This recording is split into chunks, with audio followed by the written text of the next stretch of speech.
Sometimes in our lives, we have to face pain and different levels of pain. Physical pain at different intensity, emotional pain at different intensity. And the thing about pain, suffering, is that it comes with a decision we have to make. Whether it's a decision to be resentful, to be angry, to be moved by pity, or pain comes and we display an attitude of patience, of grace, and of love.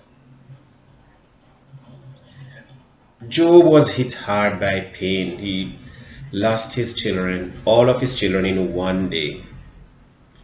He lost his property in one day. Everything he owned blew up in smoke, as it were. And in the midst of his own pain, I guess like everyone else, he had a choice about what to do in his pain. He could become resentful, he could become bitter, he could become angry, he could ask, why me? And so on.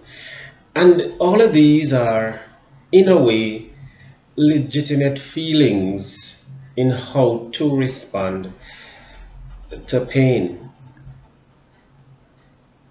Even though Job expressed himself in very, very strong language, I wish the day that I was born was never recorded, and so on.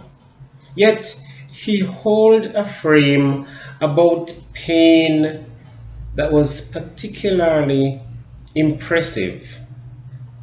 He says, "The Lord gives and the Lord takes away. Blessed be the name of the Lord." He found an opportunity for blessing God in the face of his pain. What would motivate him to do that? What would motivate him to think in those terms about his pain? Perhaps it was a perspective regarding the transience of life, that he understood that you really can't hold on to the things of this world. They are not permanent. The Lord gives and the Lord takes away. He didn't take away the pain, but his perspective was important in terms of how to deal with and to treat with his pain.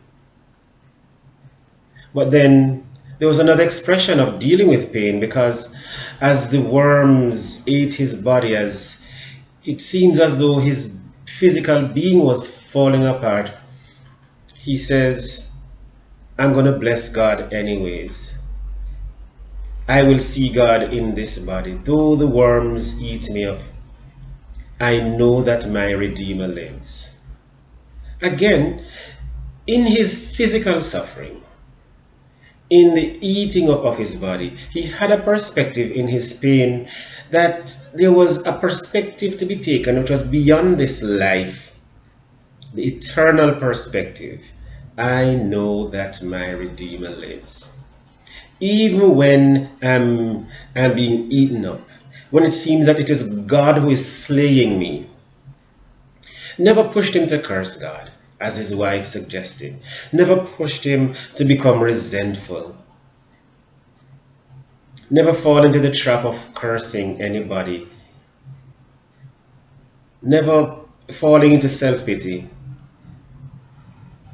Never accused himself either.